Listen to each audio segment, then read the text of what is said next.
EMEA Masters 2023 Summer Quarterfinals, where KC strike first versus Istanbul Wildcats 1-0. Gentlemen, are we satisfied with what we saw from KC? Because we're like, this is the big test for KC.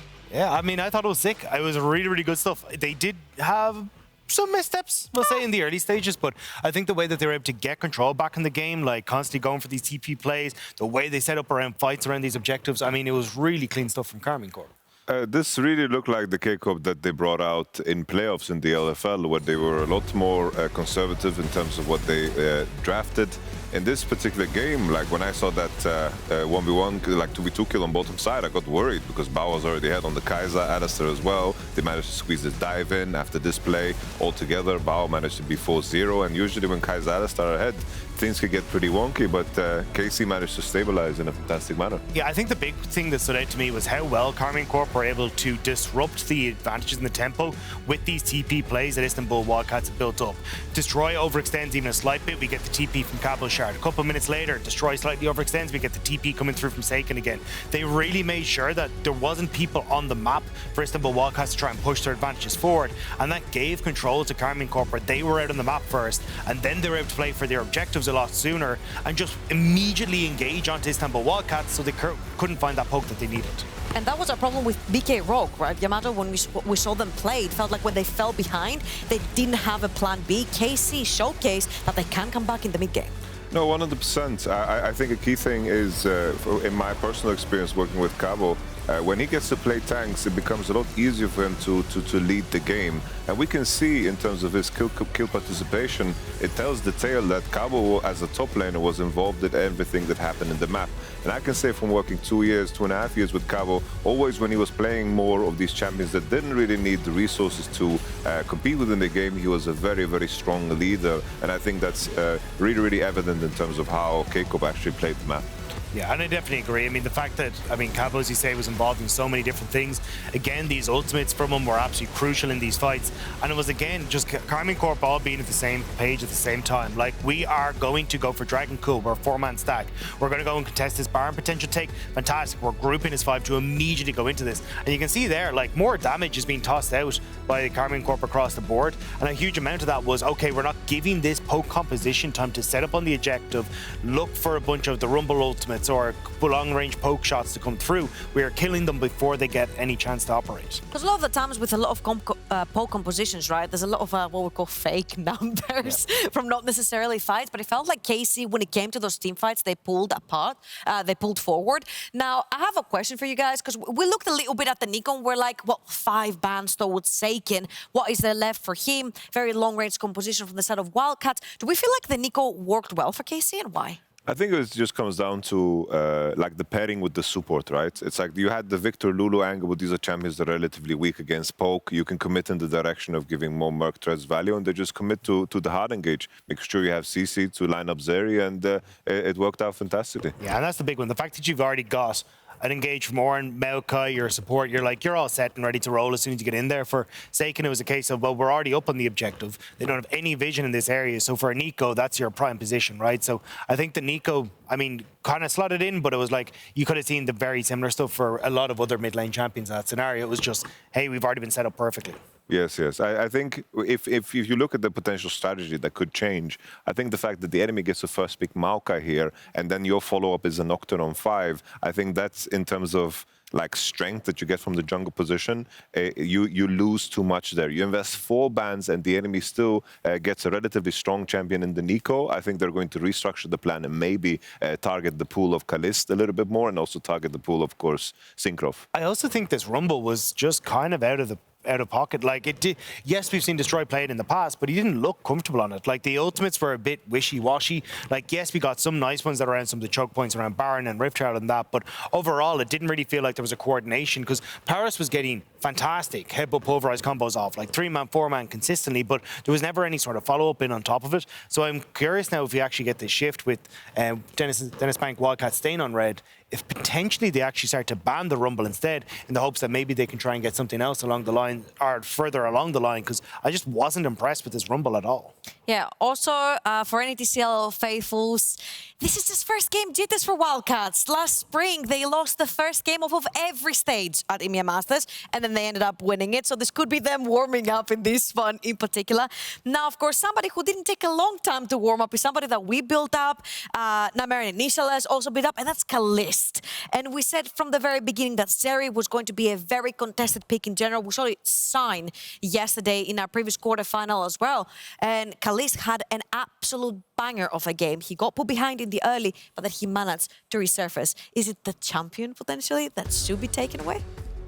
I thought Kalist was fantastic. I mean, look, Zeri is incredibly strong at the moment, but I still think the fact that you've got so much beefcakes just standing in front of Kalist, opening up for the Zeri, just gave him a wider range of areas to play with. And there wasn't really any big threat on him because there wasn't really like there was going to be much skill shots that were firing in at the back line. So I think it was both, one, Zeri being strong, Kalist playing it incredibly well, and then also just the fact that he was just set up for success. I mean, this was a composition built around him to succeed, and he did just that.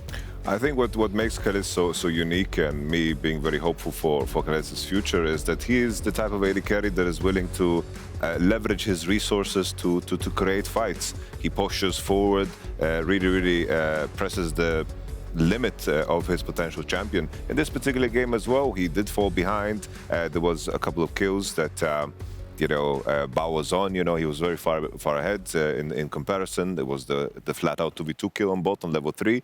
But in the end, through the TP plays that we mentioned, he just managed to, here, take the skill on the rumble, and then eventually he did deliver. So Kalist, the fact that he plays with that level of confidence and it doesn't matter what the game state is in is a really massive strength for a rookie. Yeah, and I think for Kalist it was all sunshine and rainbows, but I think on the opposite side for Bao, I think he kind of needs a composition almost similar to what Karmine Corp brought to the table. You could see how well Kalist was able to play within that structure and be like, hey, look, I'm going to get a kill here or kill there. Now I can try and set up. It felt like coming into this, when I looked at DenizBank Wildcats, they didn't really have great control over, hey, we've got this early lead. How do we try and push this forward? We're heavily reliant on Paris to be that big engage tool. We weren't setting up around our objectives nice and early to try and be that big poke tool. I'd actually like to see them go back to, hey, we're going to stick destroy in some sort of tank. We're just going to play front to back, because not even just summer, spring, all of that was their compositions. That's what they wanted to play, was how do we enable Bao in team fights? And this was a big one where I felt like Bao, despite the factor of 4-0 Kai'Sa even, like, where was the damage? You could see it on the chart, it just wasn't there. I mean, it looked like he couldn't even walk upright due to the lack of frontline that you were talking about. It felt like Wildcats came into that first game with a lot of comfort in their picks, destroying his Rumble, coughed on his undefeated Jace the entire year. He hadn't lost. EMEA Masters spring, 100% win rate. Summer, 100% win rate. Till now. Now, Yamat, of course, yesterday we talked about BK Rogan. We're like, when do you actually press that panic button? And it seems to be when your backs are against the wall on the 2-0, because Wildcats have chosen red side again. What do you think the plan is? I feel like the key thing that they can switch up is, for example, the Sejuani ban when Maokai is open, that's going to be prioritized. I think they need to figure out ways to pick a champion on 5 in the jungle position. That is going to bring more CC to the table. I mentioned the Amumu. I think that Casey did a very good job of being accurate with the 4-5 bans with the Trundle and the Ivan. I think those are the champions that they would like to pair with that. I don't think that the 1-2-3 rotation, Rumble, Kai'Sa, and of course, Jace is weak at all. That's very powerful. I just think that it's very important that people like to call these champs useful champs, champs with CC. Just bring that to the table, because it's like when you have Jace and Nocturne and Rumble, these are champions that really want that setup for themselves to really succeed in the game. And no one who wants the tank and Ornult or a Maokai ult or be anywhere near only Paros. And Paros was a good goalkeeper, but he just needs a second goalkeeper. I don't know what sport we're playing, but there's 2 goalkeepers. Was it 1 versus 11, the goalkeeper versus the entire team? Yeah, pretty just much, penalties. yeah. It's got the penalties, and they're just taking pop shots out of it, essentially. But I do think realistically, it is a case of, look, you want to build something that can actually try and play towards strengths. And I think when you get this first rotation of the Maokai and the Orin on the opposite side, your first thought should be like, all right, who's tanking it? Like, who's going to take as much as coming? Even the Nautilus as well to finish off with. And like, Paris was doing his damnedest, but he's one cow against the world. Like, what are you going to do in that situation when there's 5 different abilities coming your way and you've got 4 different champions you have to try and protect, right? It felt like he was set up to. He did a fantastic job, but it did feel like he just wasn't given the tools to succeed. And I want to see coming into this with DenizBank Wildcats that they're actually thinking, hey, look, not only what is a composition that can work well for us, but how we can actually go against what Karmine Corp are bringing to the table, because otherwise they're going to wipe them again. So do we think that Karmine Corp are going to chill and play the front-to-back playstyle that they showed us till now? Because Yamato, you said this is the pretty simple recipe for success, right? You bring something to the table that people know how it's played, right? The front-to-backs. We've seen Western teams play. We've seen Eastern teams played. It's like your bread and butter of League of Legends, if you will. Do you think they're going to bring sort of the same playstyle since, well, it's yet to be defeated in the series? Something that is so surprising to me, just watching this tournament in general, is the lack of pry on Ivan. I think this champion is so goddamn broken. The most recent patch was the most fake patch ever that just buffed Ivan, in my opinion, when it comes to how people itemize in competitive play. And I think Ivan fits the bill perfectly. If KC, for example, first pick Maokai, the odds of them picking Rumble, if you take away Jason, the 1-2, is very, very limited. So you could just run back the same thing. Maybe you move one of the mid lane bans. Maybe you open Ari, and then maybe you just remove Zeri, and then set up a trade like that. Enemy first pick Maokai, then you maybe play Kai'Sa Jace against Xayah, because Xayah is weaker against the poke, and then maybe you just slam Ivan, Jace, Kai'Sa on 3, and then you play a draft like that where you kind of see how top lane pans out rather than inviting the Ornn, because the enemy is not going to pick Rumble if they first pick Maokai and don't have access to Jace. Well, we're going to have our answer very soon, as we're going to be going straight into picks and bans for the second game. Wildcats chose red side. Once again, same sides for both of these teams so far. Same bans, Tristana. We're expecting all the bans from Wildcats to go straight into Seiken again? All right, LB ban. Yeah, everyone's been banning mid laners. Seiken is making everybody shake in their boots. So Tristana ban provoking a LeBlanc ban is perfectly fine, normal. It's just that KC's approach here with removing Poppy and also the Rel makes the Maokai first pick so powerful because it's super, super clear that that's the best jungler. I think if the enemy removes Maokai then I think that they're just going to first pick the Sejuani, and they're setting up Syncroft for success, because on those beefy boys, he does well. Yeah, it's the same kind of idea, right? It's just a case of swapping Maokai for Sejuani, but yeah, I'm curious to see if they do try and mix it up a little bit. Like, if it's Sejuani, do they maybe try and just prioritize the Jace then for Seiken as well? But you can see even Wildcats, not entirely sure what they want to go for here in this last one, but I personally would go for the Maokai over the Sejuani here. All right, Ornn is out. Both open. Okay, so it seems like they're going to run back everything the same. We imagine Maokai is going to be first pick still, unless they want to pivot to the Jace, but I think Maokai is just too OP, right? Yeah. You don't let that up. No way. No way, Jose.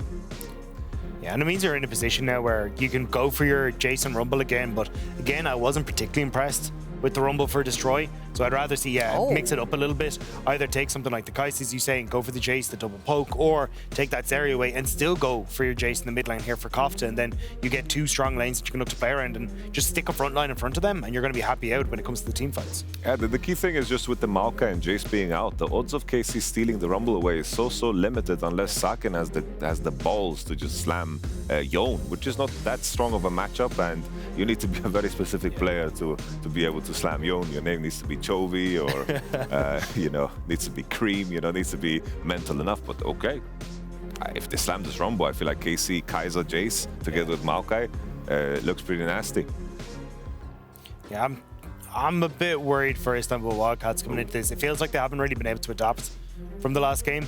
Like, yes, you got rid of the Ornn, you're getting rid of one of the engage tools, but you were still incredibly worried. Like, even after the ultimate came down from Maokai, that you were able to get Targamas coming into the Nautilus, he was creating a lot of backline pressure, so Pao couldn't really play. And maybe they're going to get something a little bit different for Ferret with this Sejuani still being open, but I'm not really sure. I'm surprised to see the Ari coming through, though. I thought, as you said, you just steal away the Jason in this position, but wanting Seiken to be on more of a facilitator than the big carry. Second, of course, Ari is one of the classics, has been banned, I think, in almost every game this tournament, as far as I remember. Like, it's been banned a lot against him. I wonder if Jace is something that teams are shying away from, because the beats that Jace wants to hit are tough, but we just have another tank. Why not? Ban one, he picks the other. Yeah, I mean, it does feel like they're just kind of going back to, hey, I mean, it's it's kind of like Scooby-Doo. You pull off the mask and it's actually still the same composition, right? You got the tank top, facilitator mid, and you're still going to get some sort of big carry in the bot side. Maybe with the direction this is going, it's going to be more towards a Sivir for Kalista or something along those lines, because you imagine the design and that kind of stuff is going to be banned away, but no, just shying completely away from the Jace here. So Istanbul Wildcats are very AP heavy though. Yeah, like honestly, the last 2 days it doesn't seem to have mattered. It's like last game we saw KC being AP heavy, but Rumble is so unique. We also saw like movie stars, like they had this full AP composition with Rumble, Nico support, LeBlanc. It just seems to be, it's like you have strong matchups, you leverage that into something else. Interesting to see the Kalista ban, because usually the bans you see in 4-5 in these type of spots is just the Xayah and the Kaiser to remove. So it means that one of them is going to be open. Now, call me silly here, but I feel like red side is usually something that you want to give a counter pick to either your mid laner or your top laner to shine here. And sim side, this is most likely going to go into either the bot lane or the jungle. Do we think one or the other is better guaranteed for Wildcats, and why?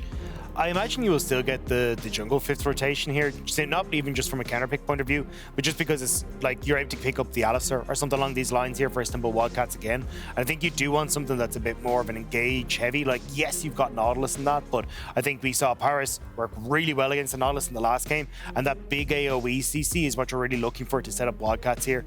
Just because you're then relying on Kofta trying to get some sort of flank or something that's a bit weird for the Rumble and Destroy. So I wouldn't be surprised the Alistar just immediately taken here, and even just acting as a front line then again. Maybe now with the Alistar look in, maybe there's like a potential like Ezreal angle here. Whoa! Okay.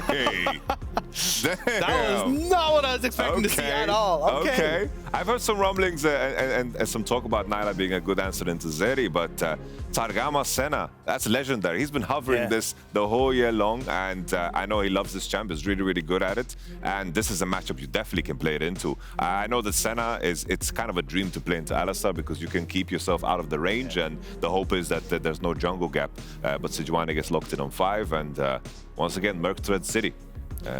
Yeah, but also just a huge amount of damage now that can come out from Karmine Corp as well with the Senna, right? It's kind of facilitating a lot of that. You've already got your CC there, so yeah, I really like what Karmine Corp are bringing here.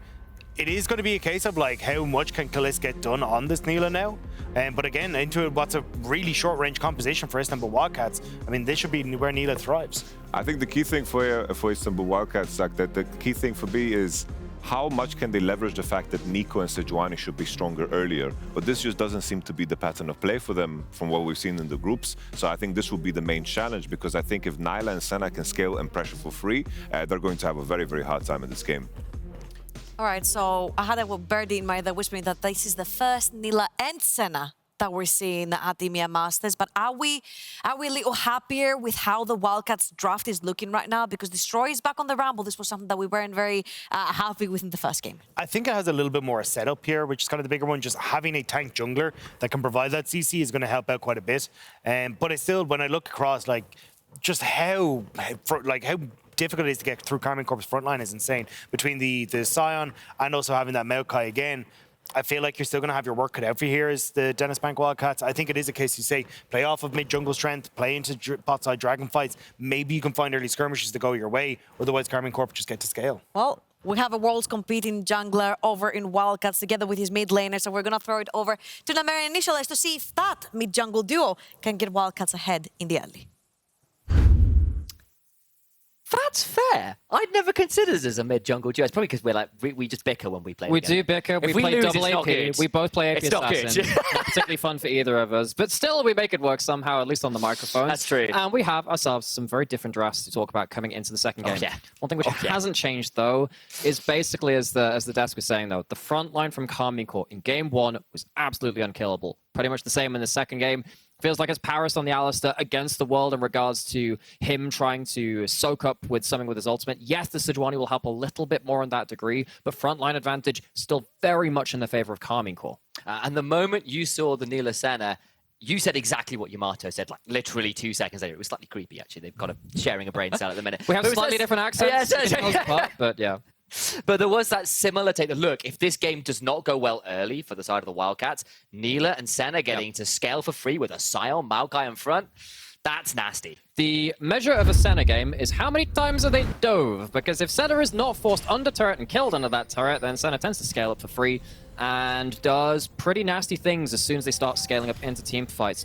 And Wildcats, they haven't really been blowing open early games. Both of these teams in group stage were playing through lanes. They were playing a little bit for the late game team fights too, but largely they were starting with those early laning strength. You can't afford to do that versus outscaling lanes, particularly in that bot side. Even something like the Ahri versus the Neeko, which you tend to favor the Neeko into the late game, will have good setup potential to pin a target in place for the Nilah and the Senna to do some work. Something super crazy here in the ruins. So I will note Sagan has gone towards the Electrocute on the Ahri ahead of something like a Spellbook, which we occasionally see. But not so much anymore, actually. That's true, I've been tracking it a little bit. I think everyone's just gone, hey, you know, Electrocute for early laning phase is just too impactful, and you can get Mercury's Treads anyway against particularly such an AP-heavy team from the Wildcats. You're very happy to go towards that one, especially with the amount of point-and-click CC you have between the, the single-target CC from the Sejuani and, of course, the Neeko's lockdown. I suppose if anybody was going to know how Ahri is kind of being used, it would be you of all people. Certified one-trick pony. And it's also worth putting out here as well, we're kind of having a moment before anything crazy happens. You know, both of these teams are coming in, yes, with crazy drafts, yes, with a bit of an interesting game one, but with a lot of history and expectation on both sides of this coin, because both teams have been very prolific in terms of the success both they and the fans kind of demand of each other. Yeah, and, you know, we've talked about the gameplay a lot, but why does that matter so much on an emotive level? Karmine Corp are the winningest team in EMEA Masters history. They have won every EMEA Masters or EU Masters tournament that they have attended. Wildcats, they've only been to one, but they've been to, they won that in spring, and before that they were qualifying for international tournaments like MSI and Worlds at the other time. They both have so much history behind them of success. It's kind of remarkable, of course, and now we're here in a game two where Karmine Corp have kind of pulled a bit of a fast one. There's some slight attempted adaptation from Wildcats, but honestly, I'm not sure whether it's quite enough. As we said, we are all, at least in terms of Desk and us, kind of liking what Karmine Corp have run towards, and there's a lot of onus, as we've said, on Wildcats to get things rolling. And you see Bao's gone towards the Cull earlier, trying to spike that a little bit harder in the mid game, but Synkrov is doing what he did the last game and going for this early invade. Is, and it's not like bot lane has priority to invade to come over this time. Zeri can hop over walls, so I'm worried that this time maybe Bao could go do something. And also, you can see that Neeko has advantage over the Ahri, as you tend to do, particularly with the first level Q wave clear. Synkrov does get in with the smite, and with the red buff taking is so much more HP than Ferret, who didn't go towards that red buff and therefore hasn't had the regen yet. Quick note as well, actually, it is the, actually, no, we're quite time. It's a bit of a fight in mid lane. Synkrov's gone in very deep here, and flashing forwards. That's way too far. First blood to Ferret. And suddenly, when you don't have a Nocturne, you can fight and make aggressive plays early. Ferret off to a much better start than the last game. Yes, loses the Wolves, gets a kill in the mid lane, though, at the cost of flash for flash, which you will absolutely take every day. I was about to say, look, this Maokai's gone towards a Scorch Claw. It's looking like a little bit more of a pokey build. We've not seen that one so much. He's gone for the first strike as well.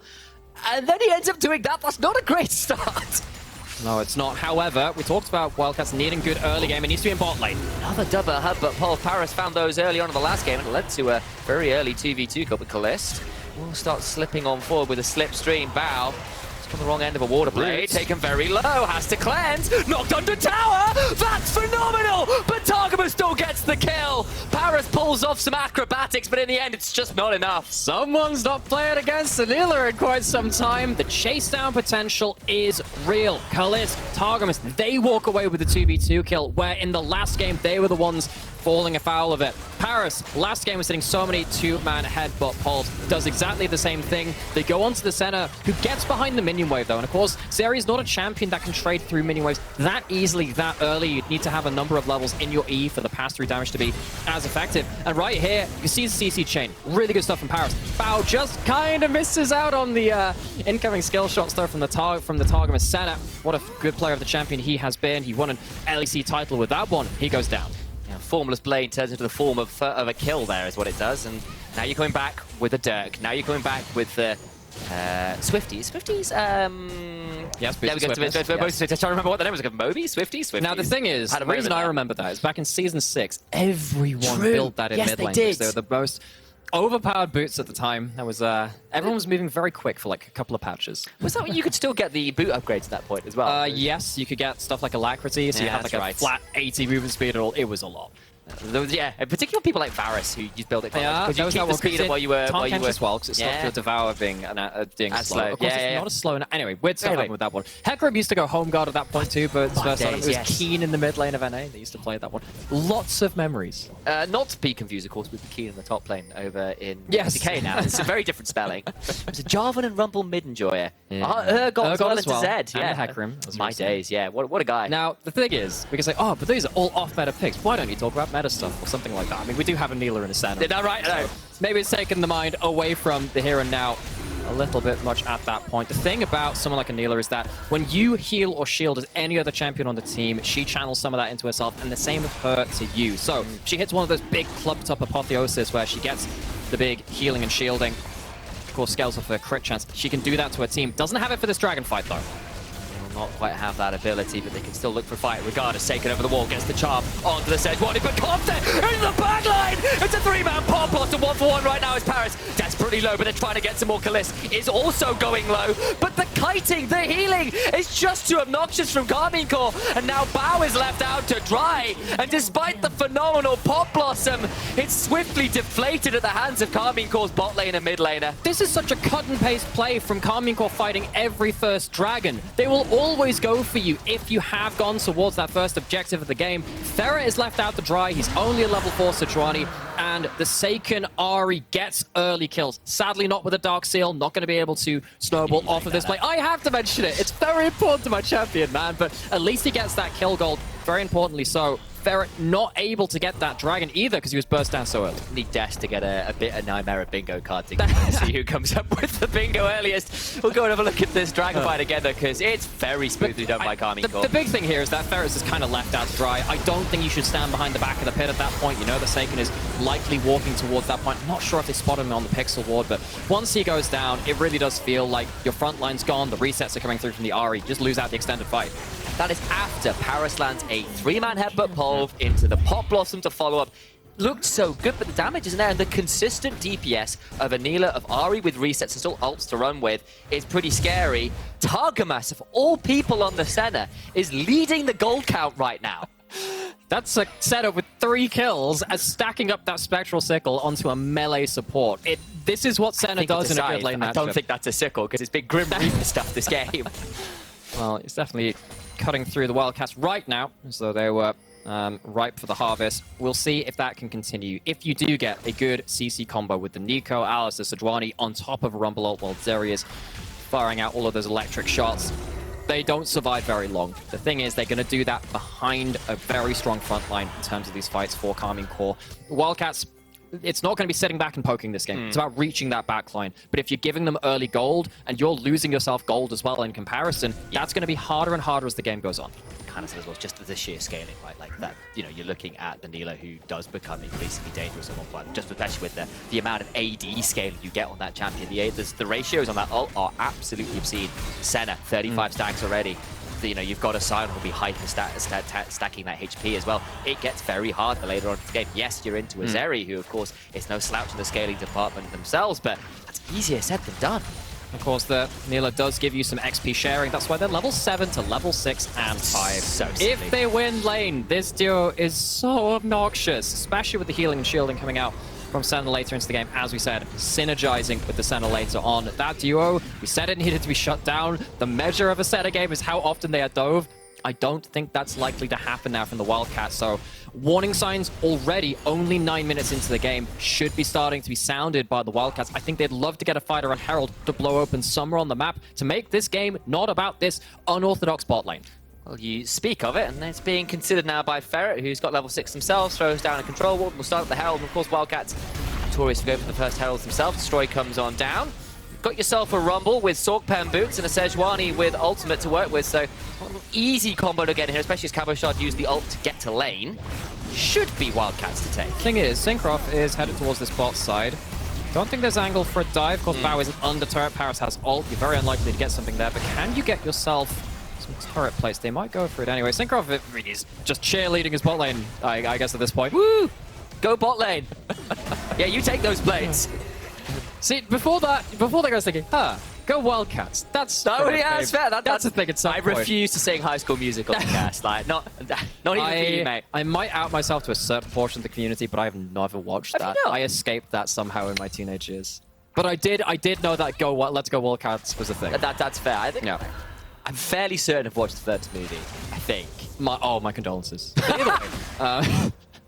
Thank Either you. way, they don't exactly have as much cheerleading around this bot side. Ferret's not made his way down there. You can see that Destroy having an okay time in this top lane. Individually, in the Rumble versus Tank matchup in the game 1 against the Ornn.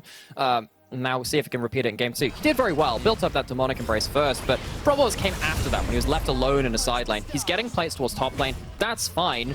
The problem is, how do you transfer that into a mid game? Because he could do that in game 1. Yeah, he was very disrespectful, particularly of those teleport collapses that punished him multiple times in a row. Hell, off the same ward, I'm pretty sure it was. In fairness, he had a Nocturne jungle, which is meant to play around side lanes, who never came to his lane once. So I'm going to say maybe there was some communication issues between Destroy and Ferret as well, which need to be sorted out if they want to walk away the victors of this series.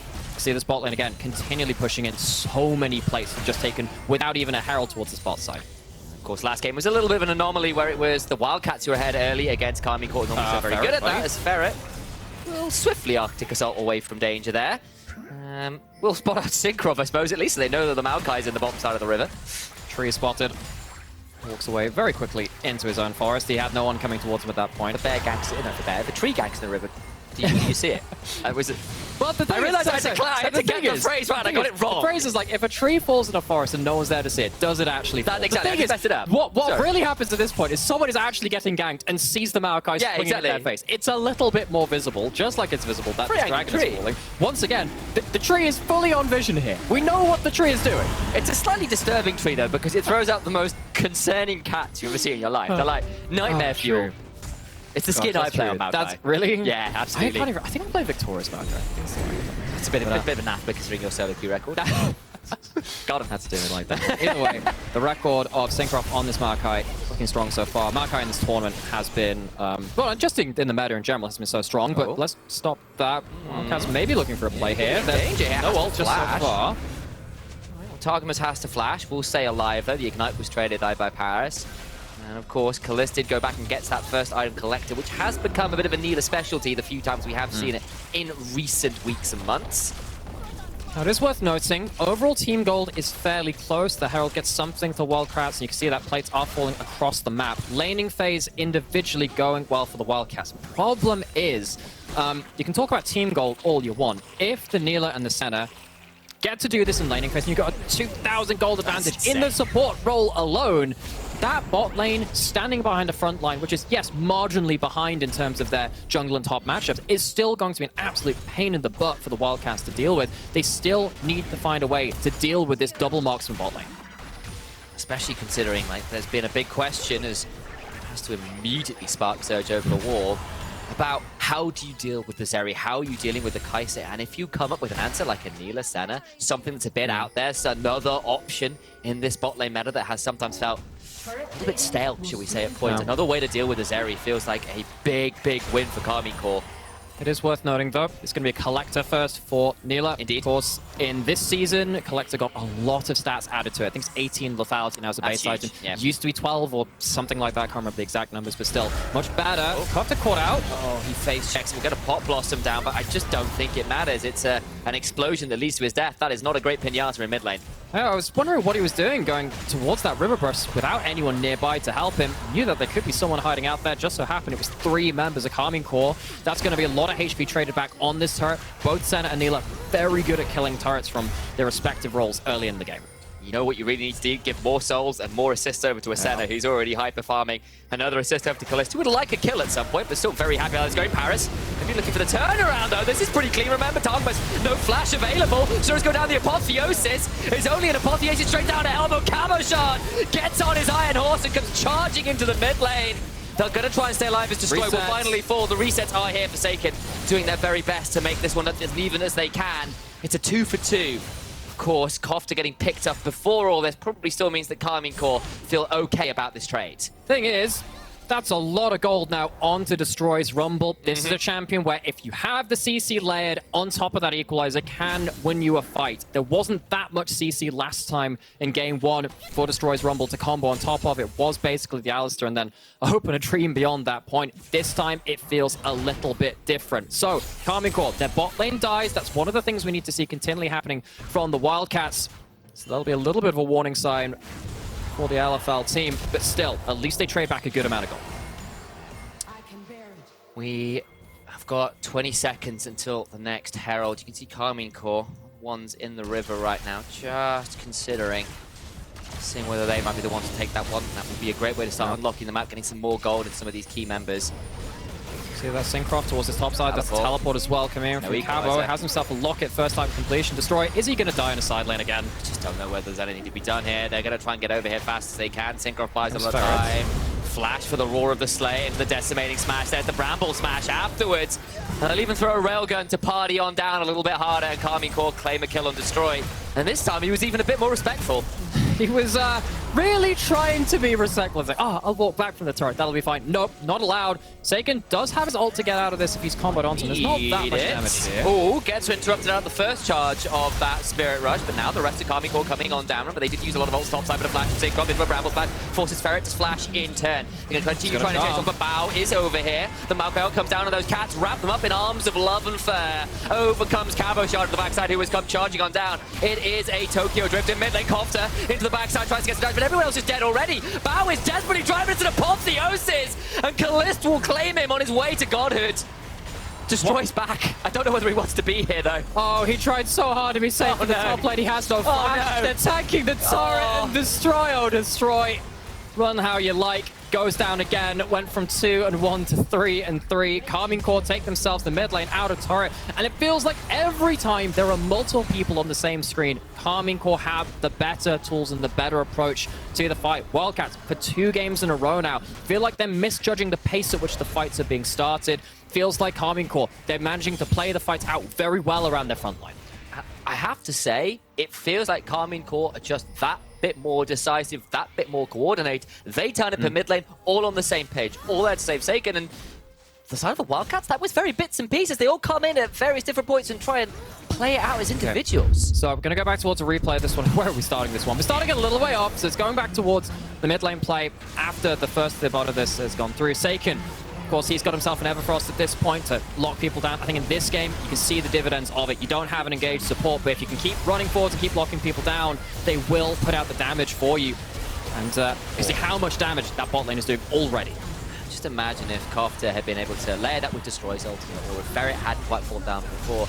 The consistent man disadvantage in this fight, Karmine Corp continuing to just steamroll their way as this juggernaut of a five-man unit is really hard to see. Seiken did ult on the top side. Kofta now potentially in danger, and Apotheosis comes on through. Pop Blossom afterwards is decent, but again, their health bars just end up depleted so damn fast. The Formless Blades claim a couple. Targamas now getting over towards Destroy, and that's not a center you want to be facing at this point. Just railguns him down.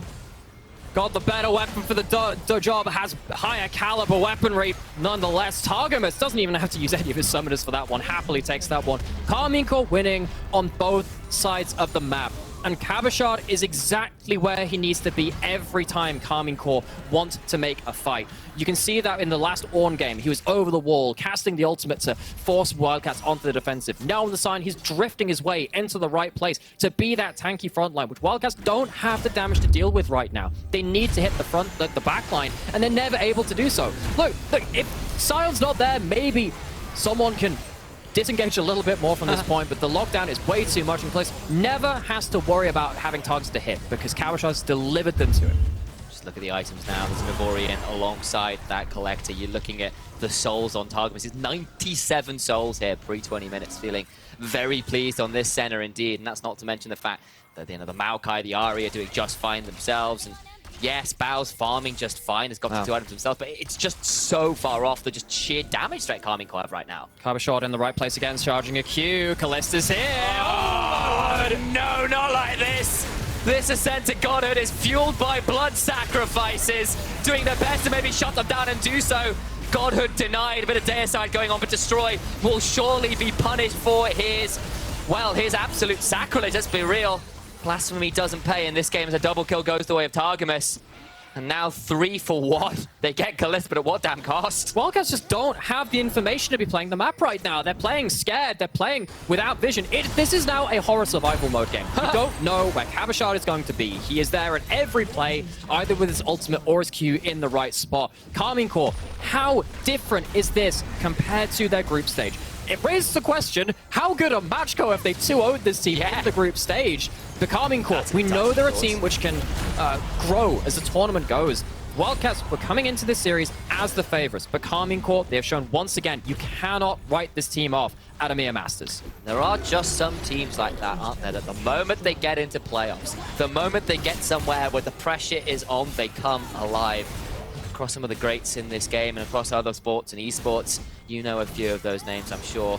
Synchron, FLICKR, the red buff. We'll lose this one, and maybe the permafrost coming down. They might have caught him out with Baron alive, maybe, just maybe. Have spoken a little too soon, but he does get out alive. The summoner is popped, but the kill isn't secured, so Baron can't be started. So, job is obviously not done yet from the side of Karmine Corp. If they go towards a risky Baron, you can see the amount of AoE, layered damage, and CC that the Wildcats can bring to bear. So Karmine Corp, I think the worst possible thing they can do right now is a poor Baron attempt. They probably need to go towards it anyway, try and force Wildcats to fight them on their turns, but they need to be able to turn off of that Baron to make sure that Wildcats don't just run them down. Cabashard is going to be forced to ult away, because Destroy at this point is still pretty rough to deal with in the side lane, but I was about to say there's a bit of a range problem for Karmine Corp when it comes to CG. And I realise Targamas has 114 stacks, so who cares you've got a Neela when Senna can do the duty of the ranged AD carry for you? This Senna is now beyond visual range in terms of their artillery strikes. It is absolutely disgusting playing against the Eclipse.